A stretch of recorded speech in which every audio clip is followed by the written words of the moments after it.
Welcome to the Hump Day Hangout podcast by Semantic Mastery, where we answer your local SEO questions every week at 4 p.m. Eastern.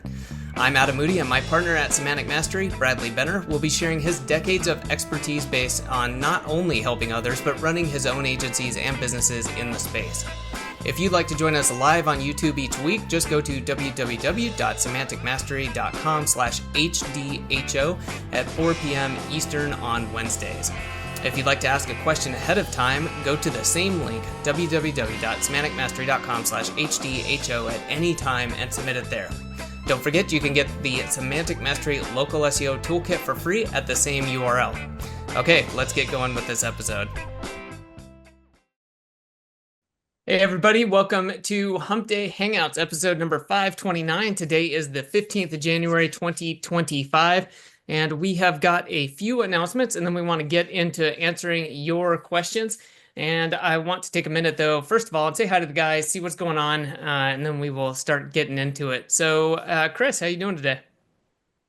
Doing good. Out in the mountains at the moment, so not with the best internet, unfortunately, but other than that, pretty good. Excited about the New Year's. Lots of things happening as usual. And yeah, that's pretty much it. Awesome. Bradley, how goes things on your end?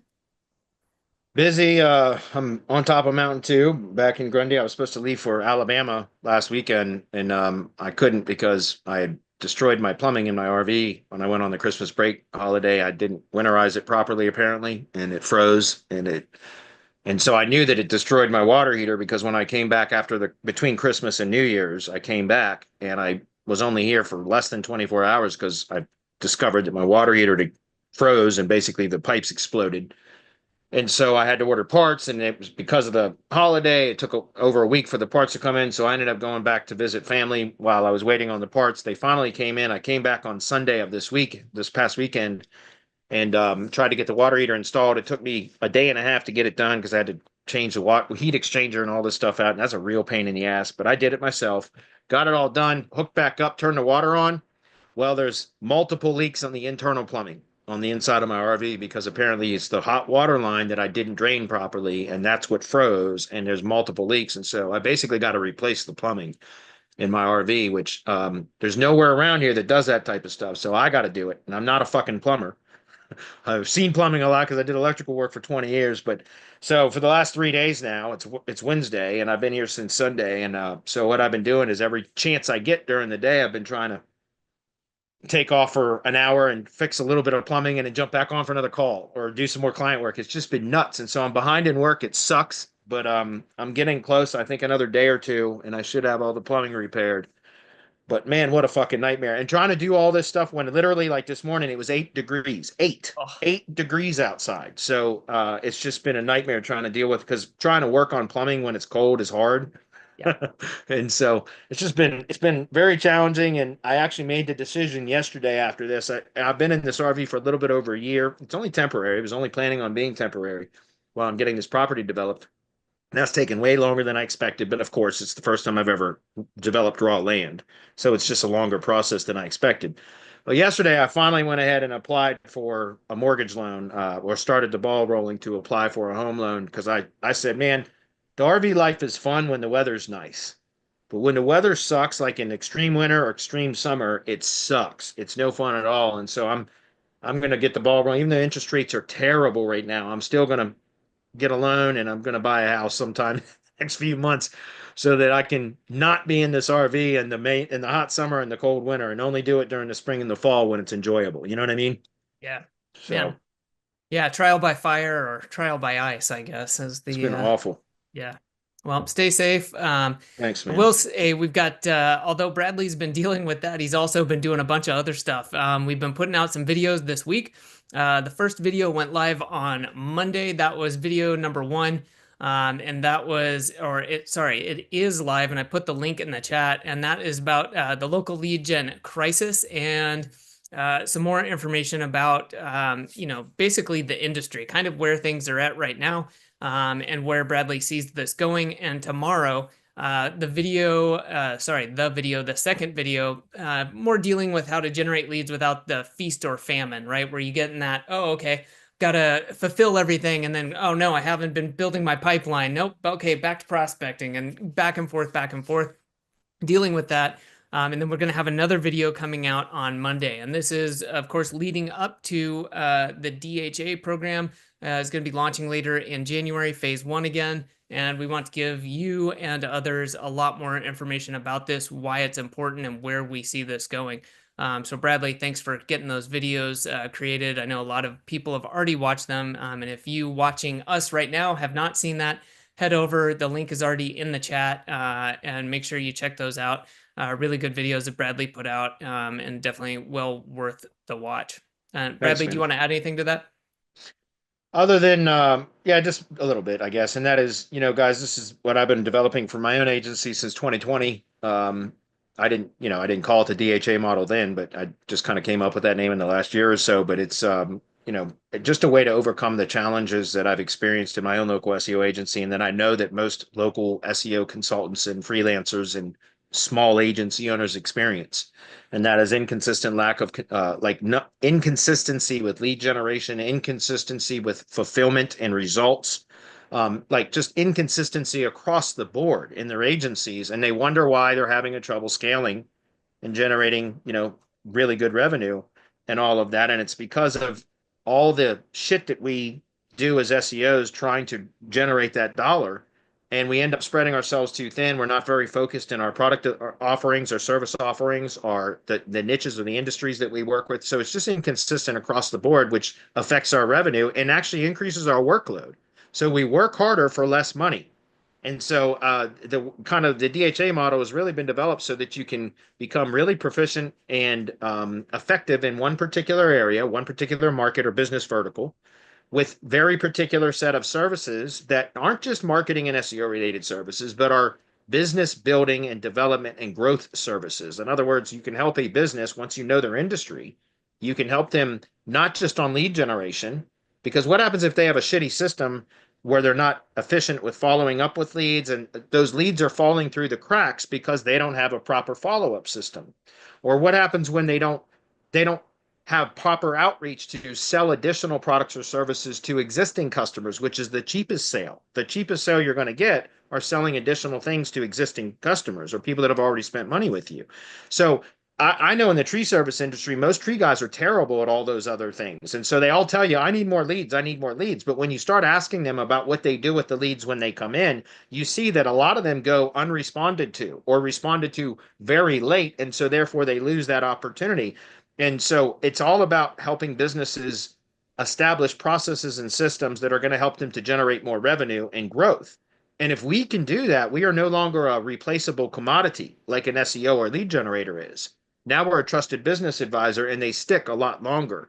And we become better and more effective in the industry that we've selected and the very specific set of products or services that we provide, we get really good at, and they're repeatable and duplicatable. And you can build your whole entire monthly recurring revenue around simple and repeatable, scalable services that are guaranteed deliverables, not guaranteed results.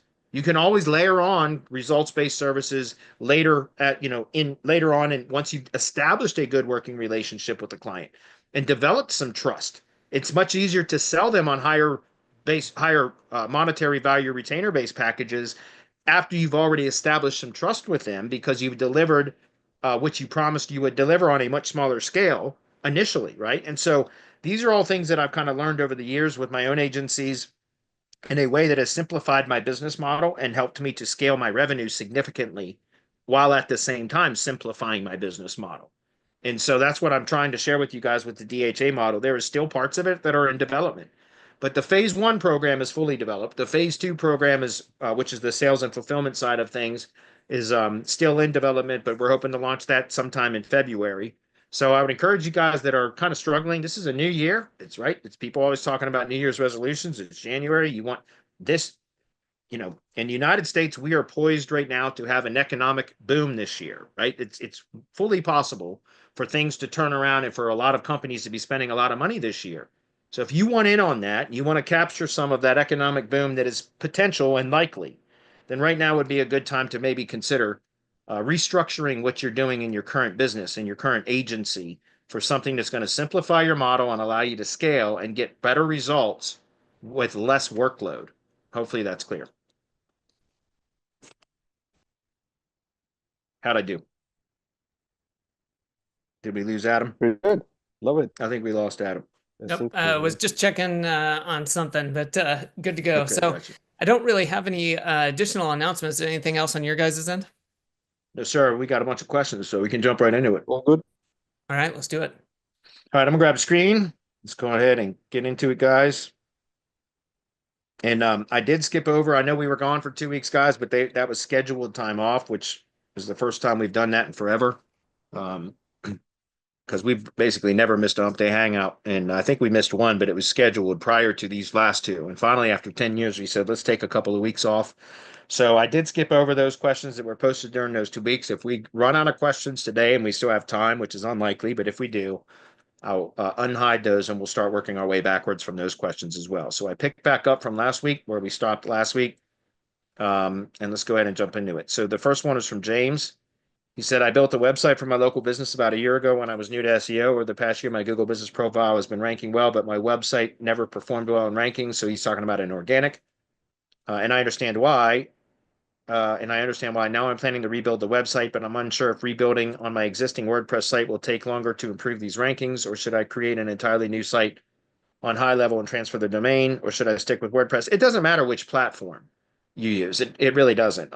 In my opinion, at least, you know, I prefer high level just because of its simplicity, and there's like virtually no maintenance at all with high level. But with WordPress, every time you log into WordPress, you got more updates to do. And if you don't update it, it will get hacked. It's just a matter of time. And even if you do all the updates, it can likely be hacked because it happens all the time. I like high level sites because there's no maintenance. It's infinitely scalable. Even with a starter account, at least currently, it's still infinitely scalable. In other words, even with a starter account at high level, it's $97 a month. You can host unlimited websites. And so that's why I like high level. But it doesn't matter. If you're already familiar with WordPress, if you're using high level in your business already, then I would encourage you to go ahead and make the switch to high level so that you become familiar with building sites in high level. And I think you'll agree. I think, better types of sites right now because of their simplicity and their reduced, the fact that they don't need to be maintained really, right? They're maintenance-free sites essentially. But if you're not familiar with building sites in high level and you have a WordPress site, then again, depending on what your goals are and for your business or your agency or whatever, because I'm not sure whether you're an agency or a specific business or whatever, then you may want to focus on other things so that you don't have to learn a new platform. Okay, so that's up to you to decide. There's nothing wrong with WordPress except it's higher maintenance and it has all those other issues that I just described, right? So in any case, the idea here is if you don't have a problem with the domain, if there's no penalty applied against the domain, then just restructuring the site to perform better on organic search would be the way to go. And that's either keep it on WordPress or switch it over to high level. Either way, it doesn't matter. It's just changing how the site is structured and how you're optimizing. That should help it to perform better in organic search, right? You may need links too. You likely will need links too. But the thing that I see the most common still in the audits that I do, which I do 5 to 7 audits per week, and I've been doing that consistently for months. And I still see all the time that websites are still configured with the old kind of outdated practice of product or service keyword times city for every city that they want to target. So you have just excessive redundancy on the site where it's saying the same damn thing over and over and over again. And the only thing that changes are the location modifiers. And it might be that the content is unique on every page, but it's still saying the same things over and over and over again. And that is completely unnecessary in today's search environment. And I'm in the process of an audit right now. I was in like literally 3 minutes before today's webinar or Hump Day Hangout. I was recording an audit video that I had to stop, and I'm going to go pick back up on it once this is done today. The Hump Day Hangouts is done, and it's for an attorney site, a legal law firm site, a personal injury attorney. And it's just unbelievable that, and I'm not going to say who it is or who the client is, my client, which is the agency SEO, but there's 1,300 pages on the site, and only 300 pages are indexed. And the URL strings are this fucking long because it says the keyword so many times, personal injury attorney plus city / car accident attorney plus city / some modifier or something. Like the URL is this damn long, and it's got the keyword 4 damn times in the URL string, and then it's the same keywords targeted in the SEO title and the same keywords targeted in the H1. So it's the same kind of phrase or statement 4 times: URL, SEO title, H1, then multiple times throughout the page. And then there's every single practice area type. Remember, personal injury attorneys, guys, they've got like a dozen at least practice areas, right? Dog bite attorneys, pedestrian accident attorneys, car accident attorneys, which, by the way, car accident attorneys, motorcycle accidents, and truck accidents are all traffic collisions. Entity-based optimization, go look at it, Wikipedia. Traffic collision is the actual entity that includes car accidents, car crashes, truck accidents, motorcycle accidents. Those are all traffic collisions. So you really only need one page, and then you can reference as H2s on those pages motorcycle accidents, truck accidents, car accidents, etc., because those are all traffic collisions, if you understand that. So instead of having truck accident times city, car accident times city, motorcycle accident times city times 20 cities, now you've got 60 pages, and all we're talking about is traffic collisions, right? You could have one traffic collision page and one page for those 20 cities, one page for each city. Now you've got 21 pages that are accomplishing what you tried to accomplish was 60 pages. And that's just a small example, right? And so I see that all the time. Like, I'm not kidding. I 5 to 7 audits per week, and I've been doing that consistently for months. And I still see all the time people are submitting these projects saying, well, I don't understand why this campaign is not performing better. Well, did you check the indexing rate? If you've got 1,300 pages on the site and only 300 of them are indexed, that's less than 25% of the site is indexed. What is the purpose of those pages? If they're not indexed, they're dead weight. They're not helping anything. So why even have them? And imagine the amount of work that went into producing 1,300 pages. And some of these pages are 3,000 words long in content. No kidding. And we're talking about hundreds and hundreds of pages with thousands of words of content on each page that is saying the same damn thing over and over and over again. And do you think that's efficient? Do you think with Google and large language models and AI integrated into its search algorithm that it needs to be hammered over the head like that anymore? That is a clear no. Google doesn't need to, we don't need to hammer Google over the head like that anymore. We used to have to do that. I understand why we did that because I did it too. I hated that type of optimization, but that's how we got results.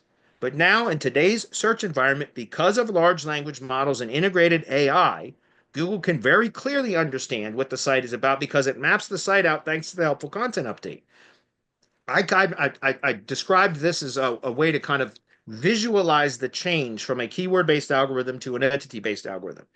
This is how I visualize it. I don't care whether this is accurate or not. This is how, in my own mind, I interpret the difference and how it evolved. A keyword-based algorithm, which is what it was prior to AI, large language models, etc., was a two-dimensional document retrieval algorithm. Okay, again, this is just how I visualize this in my own head. It makes it easier for me to understand or conceptualize this, right? So Google is still a document retrieval algorithm. It's just super advanced now. But a document is a web page, by the way.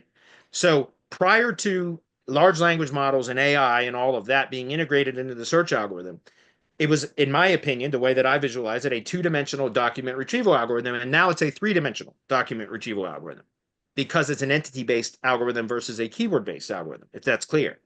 And so that's why we talk about semantic triplet statements when optimizing at the document level. So the page, SEO title, meta title, document title, those all mean the same thing. That's the web page title, SEO title, meta title, document title, right? Semantic triplet statements, subject, object, predicate. That is about entity association. We are trying to associate the brand with the products or services it provides and the locations in which it provides them, right? It's all about association, entity association. And so we can create entity association through document titles or web page titles. Then we can create associations between pages of the site because no longer can we just optimize individual pages and rank those as part of a larger whole of a site because with the helpful content update, Google is looking at sites holistically in their entirety. How does this one page relate to the other pages on the site? And it's only a part of a whole. It's a small part of a larger whole. And so Google takes the larger whole into account now when it determines what to do with individual pages on the site. Whereas before it didn't do that, at least not as much. As long as the domain didn't have a penalty against it, previous to the kind of switch from a keyword-based algorithm to an entity-based algorithm, you could have certain pages on a domain that were optimized to near perfection, and they could rank really well, even if the rest of the site was trash and garbage and optimized terribly. As long as there wasn't a penalty applied against the domain, those pages that were optimized well could still rank really, really well. Now it's not so much the case, because you could have pages that are optimized really well on a domain, but because Google is looking at the site in its entirety and creating kind of an overall site quality score that then is basically applied to all pages of the site, if the rest of the site is garbage and you have a few well optimized pages, those pages are not going to perform as well as they could because they're being pulled down by the other parts of the site that aren't optimized as well. And so again, coming back to what I think are the two most important things that we should be doing for local SEO right now, or for improving performance in local search campaigns, is number one, brand authority or brand strength. I think that is the most important thing. And then number two is site efficiency of the self-hosted site, right? Does that make sense? Those two things, if you get those right, you build enough brand authority and you also make the site efficient and reduce crawl resistance. Thank you, Cecilia. She's the one who gave me that term, and I love that term. But reduce crawl resistance to a bare minimum or eliminate crawl resistance altogether. Now you've got a winning combination where it's going to require less content, less pages, less links, which lowers your overhead, your operating costs, your maintenance costs, right? Which means you, as the agency or the SEO, can now have a higher profit margin because you're going to be spending less to manage or maintain performance or ranking results. Does that make sense? So it's in your best interest, in my opinion, to figure out what is working in your particular industries. What is the proper page structure and site structure and internal linking, right? I always talk about page structure, site structure, internal linking. Those are the three most important things as it relates to on-page optimization for the self-hosted site, and efficiency. When you have the proper page structure, site structure, and internal linking, the site is going to be naturally efficient. So the point is if you take the time to figure that stuff out up front, then it's going to lower your operating costs in order to maintain high ranking performance for those sites. Therefore, you're going to increase your profit margins, right? While everybody else is struggling to rank their sites because they're outdated, they're using outdated optimization techniques, and they have to spend significantly more on content development, significantly more on backlinks because they have so many goddamn pages on their site. All of that, you're going to be making a lot more money because you will have a much easier process to build sites. There'll be less maintenance and require less overhead to manage and maintain.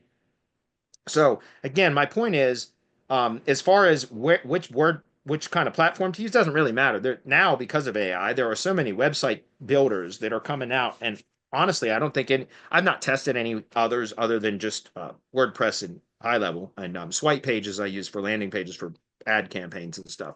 But other than that, like I said, just pick one. And if you're already familiar with WordPress, you can always just restructure the site in WordPress. If you have a reason to be in the high level, then I do encourage you to check out high level sites. I like them now because they're so much more efficient in building and maintaining. Okay. Hopefully that's clear, guys. It's really important. And the reason why I bring that up again is because, like I said, I do these audits all the time, and it's just, it's 2025 for God's sakes. And when I look at some of the structures of these websites, and it's just like, I mean, for God's sakes, if you got 1,200 pages, 1,300 pages on a site and only 25% or less are indexed, what is the purpose of all of those pages? And imagine how much wasted effort went in to developing all that content and publishing all those pages when they're not even going to index. Like, what was the purpose of that? And that's dead weight. Get rid of it, and the site will start to perform better. When done properly is my point. All right. Next question from James says, for ranking organic only assets, no GMB or Google Business Profile, is it recommended to follow guidelines for crawl resistance, entity targeting, and brand optimization, or would you recommend to build out more topical authority to target each unique service keyword and optimizing for the keyword itself?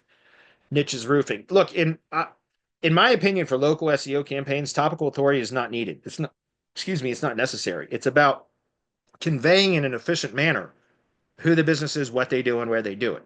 It's not about topical authority. If you want to be a informational type of a site that provides information and stuff, that's where it makes sense, in my opinion, to be a topical authority. And you can become an authority in your local market without being a topical authority.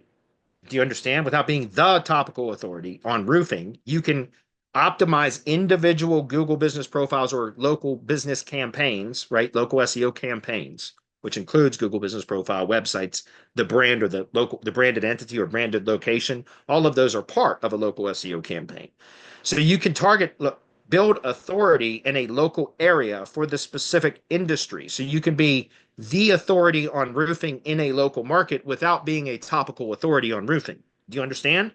There's a difference there because okay, to kind of go back to what I was saying, like for example, an attorney site that has, or a roofing site, let's use that as an example, where under kind of older, outdated SEO tactics, they would see roof repair, roof installation, roof cleaning, roof inspection, you know, roof replacement, if I didn't already say that. So roof repair, roof installation, roof inspection, roof cleaning, roof installation or roof replacement, whatever. Anyways, there's like 5 roofing services that I see oftentimes SEOs will build a separate page for each one of those, which is fine to have one service page for each of those services, but then they'll times that for every location that they want to target in their service area.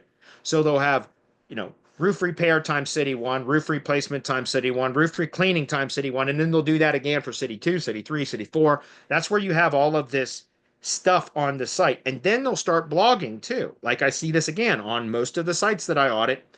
And look, I get this, guys. We were told for years to become a topical authority on everything, right? That's what we in the SEO industry were told, and it for a period of time that was effective. And so, and even in my own local SEO agency for years, that is how we got results for our clients, was to just we would set up all the product and service pages, and then the location pages times products and services, just like I said not to do now. I used to do that too because it was effective. But then we would also blog, and we would target all of the keywords, not product and service categories, top level entity terms. We would target all the long tail keywords for the products or services that that company provided in blog posts. So we could hit every variation of the keyword possible in some sort of optimized page or post for each variation of that keyword. Do you understand? So that was because we had to, it was a keyword based algorithm. We had to have pages optimized for the specific search queries that we wanted to rank for. But now, because of entity-based SEO, if you understand category and topic optimization, you don't have to do that.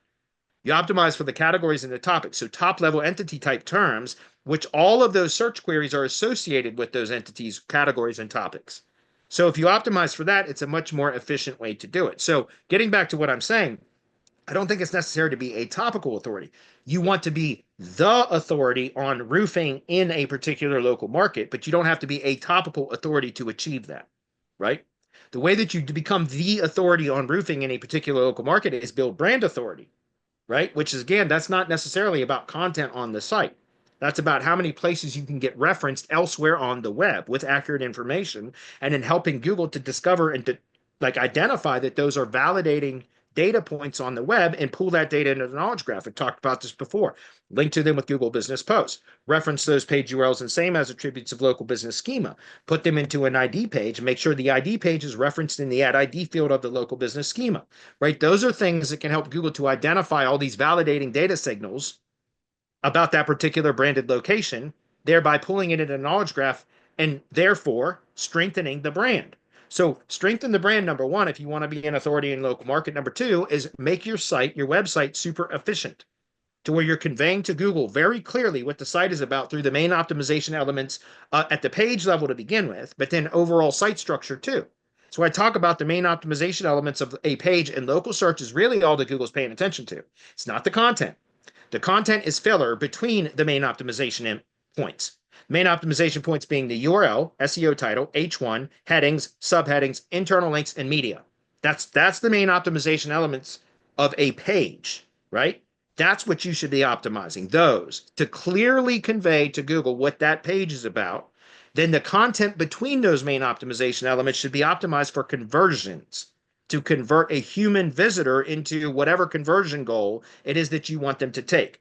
Submit a lead contact or estimate request form, make a phone call, purchase a product, submit their email to receive a freebie. Whatever the conversion goal is, that's what you should be using or creating the content, the copy for. You should be optimizing the copy between the main optimization elements for conversion optimization.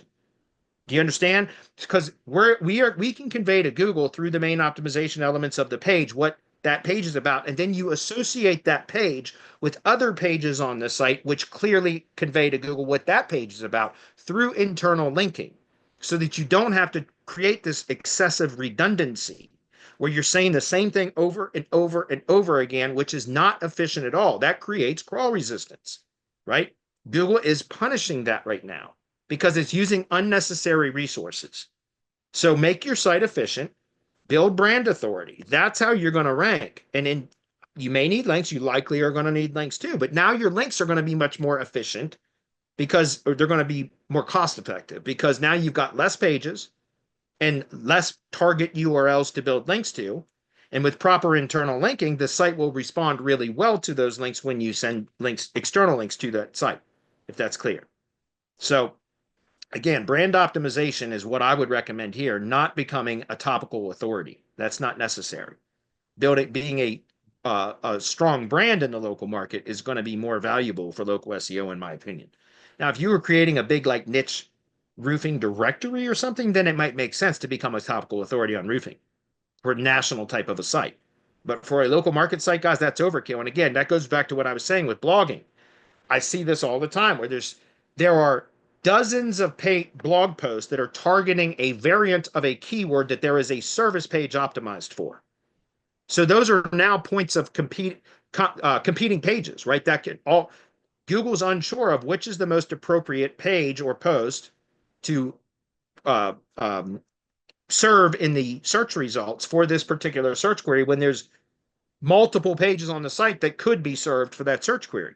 So why not reduce all that? Get rid of unnecessary blog content, prune it, right? Look in Search Console. If you've got blog content that is never getting any, it's getting high impressions, but never gets any click-throughs from search, look at it, determine, is this valuable or is this providing any value? If it's never getting any click-throughs from search, but it's getting a lot of impressions, then Google is considering that like dead weight, right? And so you could always go analyze the backlink or excuse me, not the backlink, go look at that page URL, post URL in analytics and determine, are you sending traffic to it from external sources, referral traffic sources, social media, email campaigns, anything like that? Or are those page or post URLs receiving internal link clicks from somebody that comes in from search from another entrance page that that came up in search? Like in other words, if there are pages or posts on the site that have traffic and click activity from other sources other than search, then they might be valuable. That doesn't mean you should get rid of all of them. But if you can identify pages or posts on the website that get no search click activity from search, which you can determine through Search Console, and then you can also validate or go verify that those page and post URLs are not getting any internal link clicks from other pages or external referral traffic from other sources like email marketing campaigns, PPC campaigns, social media, etc., then get rid of those pages, those posts, prune them from the site because they're not helping. And if they're not helping, get rid of them. That's my point. Make the site more efficient. It will perform better. Focus your attention on what is most effective or most important, which is conveying to Google what the pages are about and how the pages relate to each other in the overall site structure, and then conveying to the human visitor directing the human visitor to take the action that you want them to take or that the business, your client, wants them to take. Does that make sense? That one we're optimizing for search engines and for humans, as opposed to what we always did in the past, which was primarily optimizing for search engines, right? So I think Google's done us a favor by way of what has changed recently, because I think it's more logical, it's more efficient, and it's better for the humans, the visitors, the people that we're selling to, right?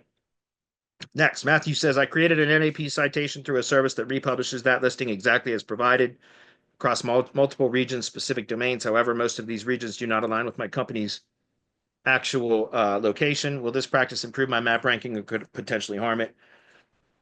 I honestly don't know because I'm not sure about the specific domains. Like, just so you guys know, I use Citation Vault, but I use it in a very specific format, or a very specific way, because I would never recommend pointing these links directly to your money site. And I've, see it all the time where people do that kind of stuff, and I don't recommend it. And there's a reason for that, because this is similar to what you're asking about. I don't know which specific service you're talking about, but this does something very similar, and it goes out to 300 sites. And the 300 sites, it's the same basic post on all 300 sites, and it uses AI based upon the GBP and location information when you submit the campaign. It uses AI to build out the location relevance points, so the points of interest and all that stuff within that area. Well, sometimes it gets it wrong.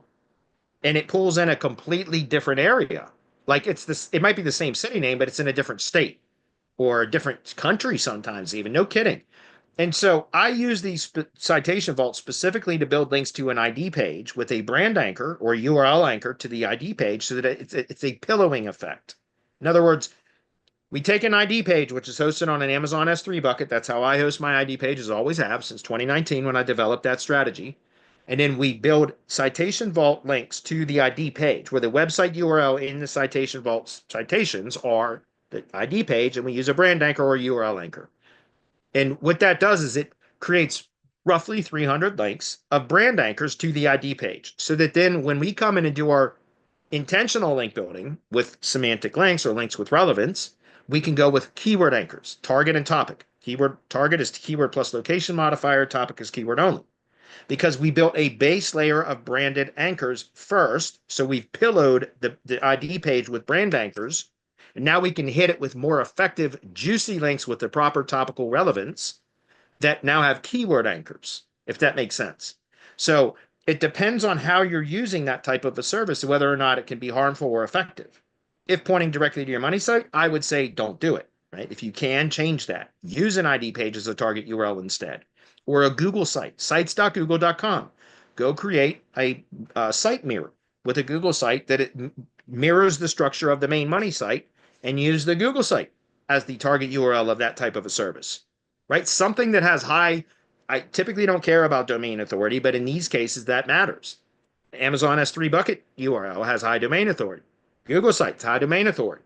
That means they can withstand that kind of abuse. If you point that kind of shit directly to your money site, it's likely going to cause problems. And I never recommend that.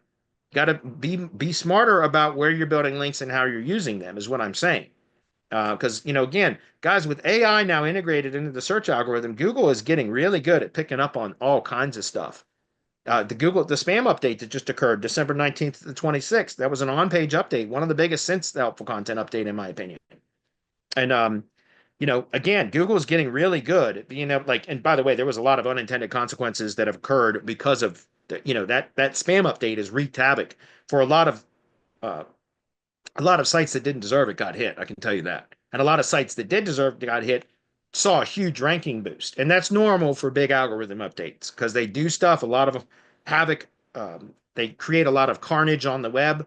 And then they start to try to dial it in and fine tune the algorithm update to reduce unintended consequences and magnify the intended consequences, if that makes sense. And so that's kind of normal.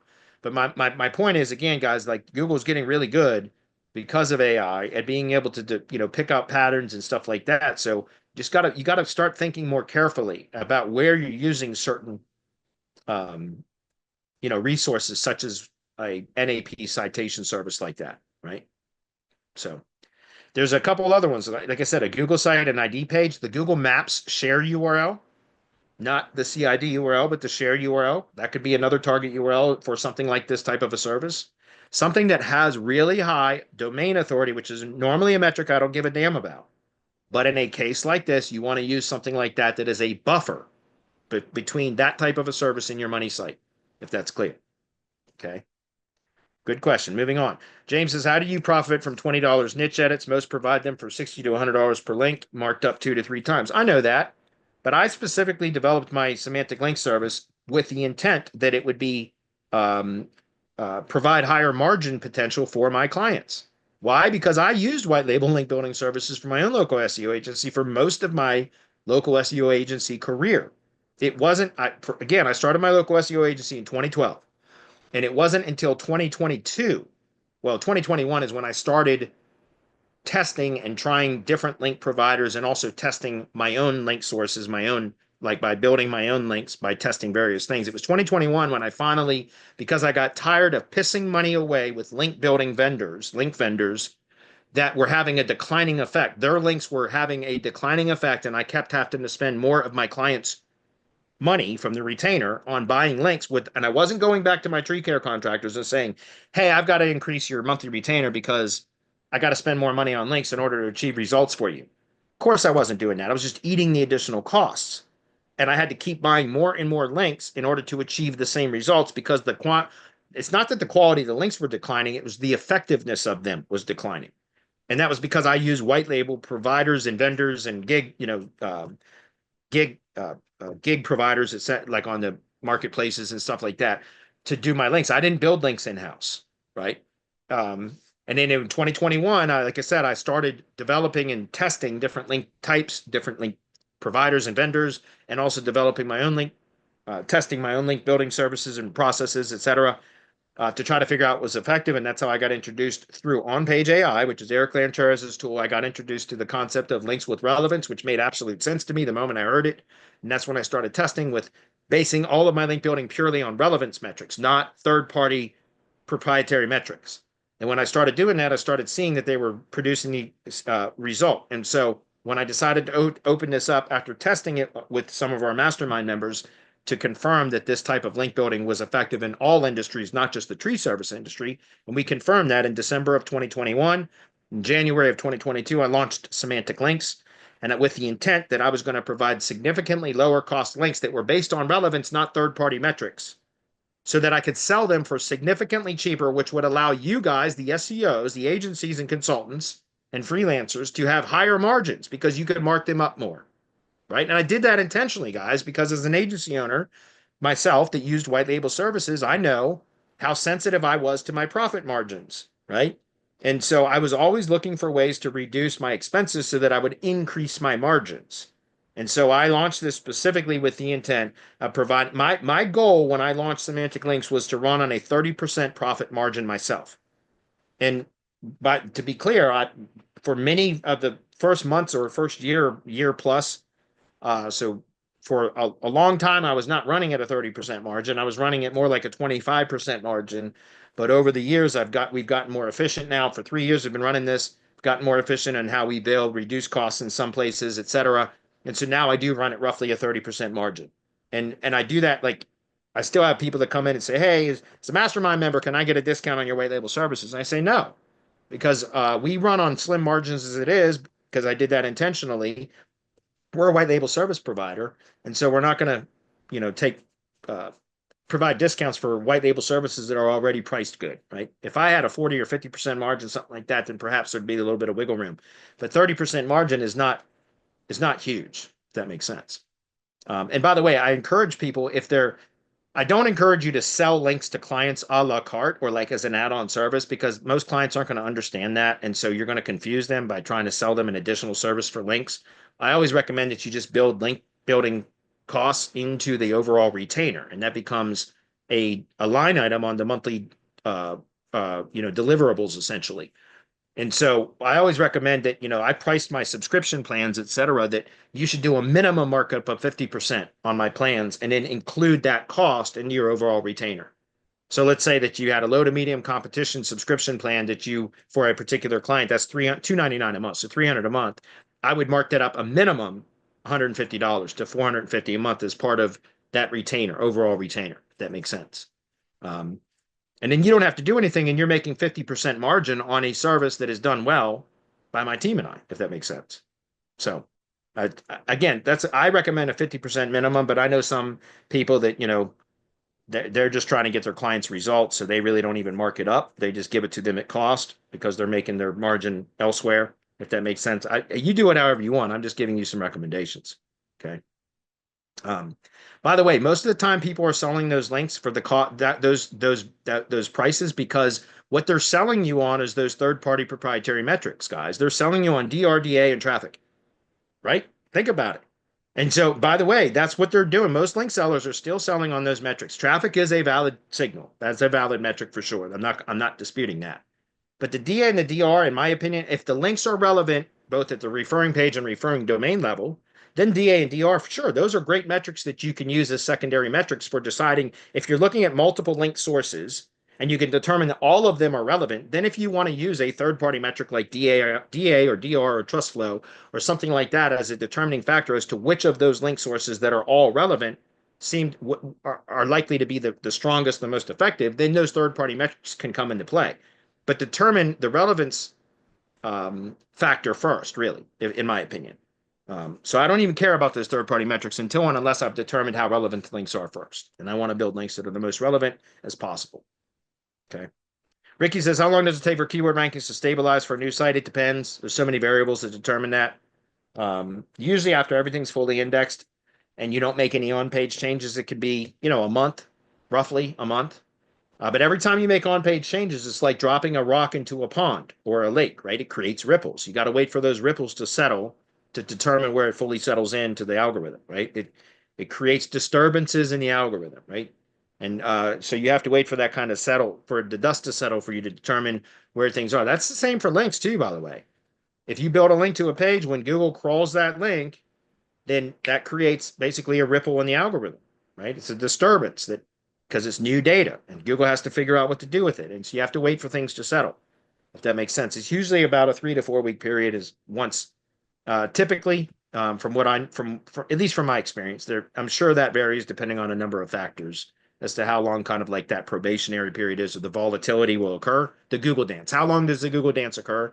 There's probably a multiple variables that determine that, but I typically see roughly 3 to 4 weeks, something like that. Okay. Alex says, hey, Bradley, a client wants to rebrand his business and get a new domain very similar. What would you do with the current domain that already has the backlinks? 301 redirect to the new domain, or what would you suggest? Yes, I would. If they're just going to replace one domain with another, then I would just do a redirect from the old to the new on a page by page basis or a wildcard basis. If the slugs, are all going to be the same, you can do that too. But anyways, I would recommend that because if you kept it as a separate site, because some people say, well, I'd like to have two sites. Yeah, but that can cause location or brand ambiguation for a specific branded location. If there's multiple websites for that brand. So I would typically recommend for that, you would just do a redirect, if that's clear. Dave says, what to do if a client drops in rankings from an algorithm update? Does your mastermind teach how to manage clients effectively as a business owner? Yes. I mean, that's what our mastermind is, not just about local SEO tactics. It's also about how to monetize local SEO skill sets, right? There's a lot more that goes into monetizing local SEO than just knowing how to do local SEO, right? If you want to be an agency or a consultant or a freelancer, you have to learn how to do all kinds of things to build a business around the local SEO skill set, right? And yes, we teach all of that. We just had last week, the Build with Bradley meeting on Thursday last week was the first part of that was specifically addressing the spam update, the Google December 2024 spam update, December 19th to 26th. It was a massive update.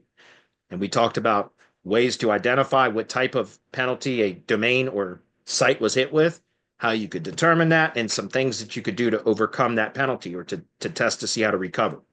And I've already got some of our mastermind members that are already testing some of these recovery things and seeing that some of the stuff is coming back that got hit. So, and by the way, again, there's a lot of unintended consequences from that update that people that had no reason to have their sites hit got hit.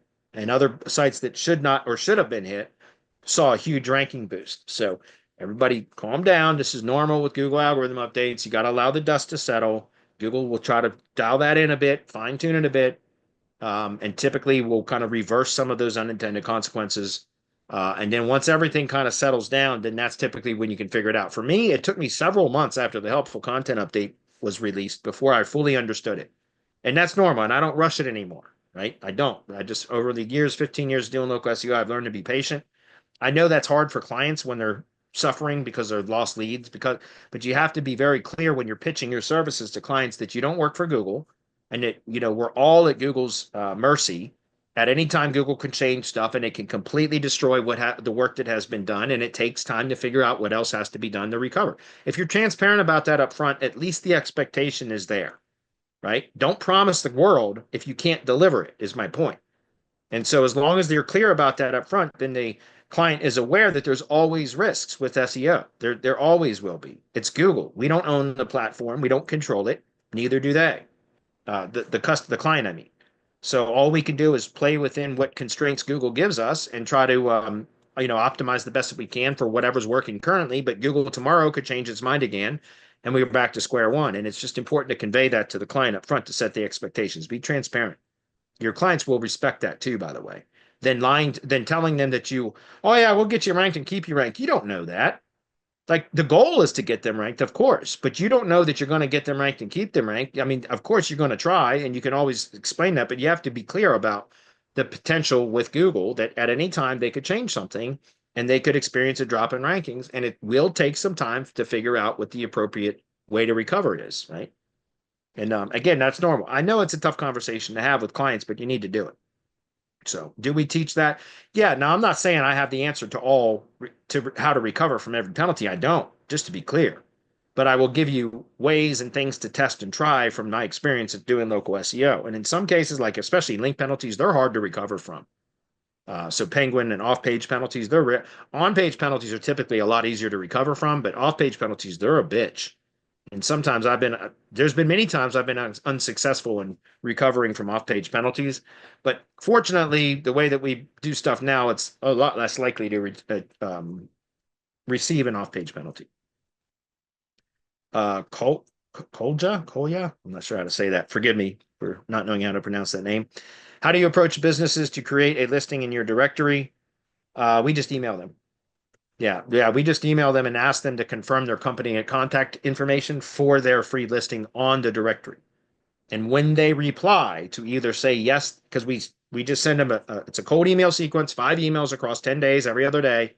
We send out an email that says, need to verify or need to confirm, attempting to confirm, trying to verify, etc. We use spin tags in our emails so that they're somewhat unique when they get sent out. But it's 5 emails over 10 days where we basically are saying, we are attempting to verify your company's contact information. And then the email body just says, we're reaching out to confirm your company and contact information for your listing on the treecarehq.com directory. There's no cost to this. We just want to make sure that the information is correct and accurate so that people looking for tree services in your city, whatever that city is, can find you. Here's what we have: name, address, phone number, website, service area. Can you confirm whether this is accurate or provide updated information if it's not? And then we just wait. And when they reply back and either say, yes, that is correct, or no, the phone number needs changed, or we leave the website out intentionally, so the website field is blank. We do that intentionally. Even if we have the website URL, we leave it out intentionally because we want them to reply to that cold email. Yeah, all that information is correct, but my website URL is missing. Here it is. Now we've got direct communication with that contractor or that client, that somebody at that business, which in the tree service industry is usually the owner, the business owner, the tree service contractor himself or herself, but it's mostly men. If that makes sense. And so that's when we create the directory listing, only after we've got a positive reply back from the contact that is either confirming their information or providing accurate information. Then we publish the listing for them. Right. Initially, when you start a directory, I do recommend populating the directory with some seed content, which are going to be just scraped listings. But after a period of time, or once the site is the directory site's well indexed, we only add directory listings to those that reply to our cold email, or if they go to treecarehq.com and they submit their user submitted listing, right? Because we do have an add company. Maybe if I put the protocol in there, it would work.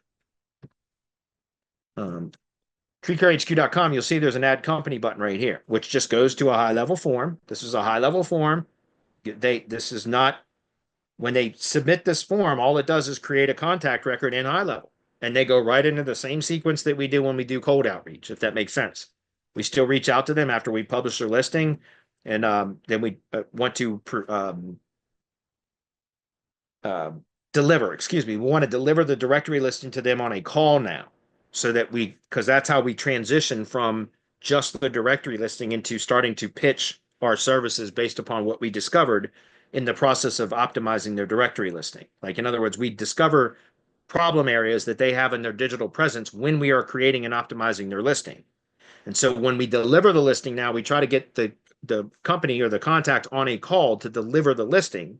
And we pitch it as, we want to confirm that you're happy with the listing before it goes live. It's already live, but they don't need to know that. So we tell them we want to make sure that it's accurate and to your liking before we publish it. When can we jump on a call? If the contact asks, well, why do I need to jump on a call? That's when we say, well, we've discovered some problems that in your digital presence or your marketing that is preventing you from getting jobs in the areas that you claimed are within your service area, and we'd like to address this with you on the call. When's a good time to schedule the call? And then they either schedule a call, or we would then say, okay, here's the what's the problem? And we're just now testing finally this AI agent that I had developed. There was a fucking stink bug. It's been 8 degrees outside, and goddamn, there's a stink bug in here. Can you believe that? It's hard to believe. Anyway, now we'll send out these screenshots of the service area that they claimed was in their service area in that initial contact, that initial outreach, because that's one of the questions we ask. And then we show them a map search, a local search grid report that shows them how what they claimed was their service area, they've only got a tiny little bit of green in this great big sea of red, if that makes sense. And that's how we kind of, it's problem, agitate, solution, right? We introduce the problem, we agitate it because we tell them this is where you told us you wanted to get jobs from. The areas in green are the areas are only the areas that you're getting jobs from, or are the only areas you're getting jobs from. So there's this great big area that you say is in your service area that you're not getting jobs from, at least not from search. And we can help you with that. And so again, it's problem, agitate, solution. Then we present the solutions that we have that can remedy that, if that's clear. So it's a very effective process for kind of warming the contact up. We only add listings to the directory after they've confirmed their information is correct or provide us with accurate correction, excuse me. Okay. Tommy says, if I built a lead generation website similar to Felling Pro, which links out to lead generation sites, I currently have about 3 sites, and I'm planning to purchase a couple of links to build backlinks to the root domain and pass authority. Is brand and anchor text the best type to use for the root domain? Yeah, if all of the subdomains are the same brand, maybe just with a location modifier, like what I do with Felling Pro, yeah. Topical links to the root domain that's acting as a directory page to the subdomain sites, that's perfect. You can do brand or brand, what I call compound anchors. So brand plus keywords. So like Felling Pro tree services, Felling Pro tree removal service, Felling Pro tree care services, Felling Pro tree pruning, Felling Pro stump grinding, right? All of those are brand plus. So I would do brand anchors and brand plus or compound anchors with topical links, which are going to push topical relevance to the subdomain sites. Then on the subdomain sites, you could build links with topical relevance and links with geographic relevance to the individual locations. That's clear. All right, this will probably be the last question that we have time for, guys, because there's 2, and I want to wrap up at 5 p.m. because I've got more plumbing work to do. So this one's from Culture as well. If I said, forgive me if I pronounced that wrong. What are the things you do for a new lead gen site before you have an address for it? Do you already build an ID page, cloud pages, and all the addresses and GBP later once you have it? No. I typically now in today's environment, because it's almost impossible to get GBPs, I don't worry about any of this stuff now until I found a buyer for a website that I build. So I build organic only assets first. And once they rank, that's where I start marketing to the contractors in that area, because now I've got something I can point to and show them, hey, look, I've already got a site ranking at least partially for some of the keywords and some of the areas that you want to rank for. And then I can assign that site to them, and then they're going to have a GBP. Once I have a site monetized, then that's when I'll go in and start building the additional assets. But initially for organic only lead gen assets, I'm not going through all that shit until I've got it monetized. Why go spend all that time, effort, and sometimes money, so energy and all that? Just if you're building them yourself, you're going to spend time and energy. If you're hiring somebody else to do it, you're going to be spending time and money, right? And so, but I've seen a lot, and I've done this myself. Just to be clear, I'm not above this, guys. I've gone after a lot of lead gen projects over the years where I've put a lot of energy and resources into building out lead gen assets that I never end up monetizing.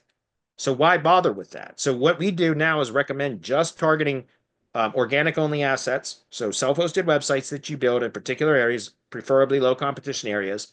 Once you get them to partially rank, now you've got something that you can point to as a sales tool. And then once you get that site monetized by selling your services to a company in that area that provides those services, then you can then start to build out those assets using their budget, because now you've got the site associated with a GBP profile, if that makes sense.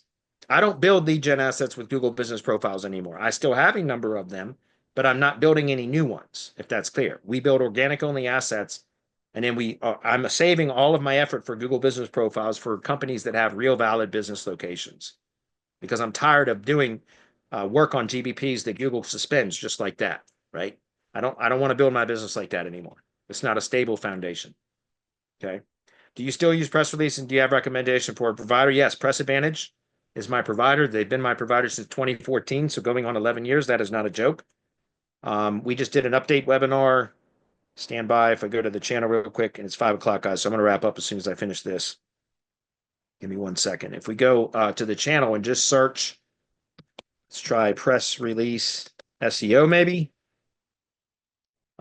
Just recently we did one for 2024 right there. Press release for local SEO. So just if you type in, go to our channel, youtube.com/@semantic mastery, click the channel search feature right here, search press release for local SEO, and click that. That was 9 months ago, and that is specifically how I use press releases and how I do linking between press releases, press release stacks or silos, but they're really more stacks than they are silos. You can watch that. That's a public video, so you can check it out. All right. If anybody's still on, guys, do we have any questions that I need to address? Yeah, I was just hopping over there. I'm not sure we can answer it. I'm not sure. They were asking about some keywords and then another question about that might be answerable. Percentage of on-page ID pages and backlink applying to organic only that don't have a GBP. What percentage of your on-page ID pages and backlinking strategies applies to organic only business? Yeah, well, that was the same question that I just answered, pretty much. So I don't, like I said, I don't do any of that stuff until I've got that site assigned to a Google Business Profile location, which is now going to be a client location. That's clear. And then once I do that, then we can go start building out those assets. I'm not going to do that ahead of time because, again, you end up spending time and effort on stuff that likely, or not likely, but if you don't monetize it, you've just wasted all of that effort and money. So, Omizi, for you, if you want to post those questions for next week in the questions form, so semanticmastery.com/HDHO, then I will answer those questions next week because they will be in the form. And I've answered up to here. So I'm going to go ahead and hide these and we'll pick back up next week. We're going to try picking back up on unanswered questions unless they get to be, unless we start falling behind again, in which case I'll just have to skip over a few. But in any case, we've got 3 questions to answer for next week. And if you, Omizi, post your question about that, I can try to address that for you next week. Yeah, Thanks and I'll everybody just for being say, here. wait till tomorrow morning. We do reset things in the morning. So if you go now, you'll just come back to this page. But That's correct. yeah, anytime tomorrow, you can do that. Yep. All right, guys. Appreciate everybody. We'll see some of you tomorrow on the Mastermind with Bradley. Otherwise, we'll see the rest of you next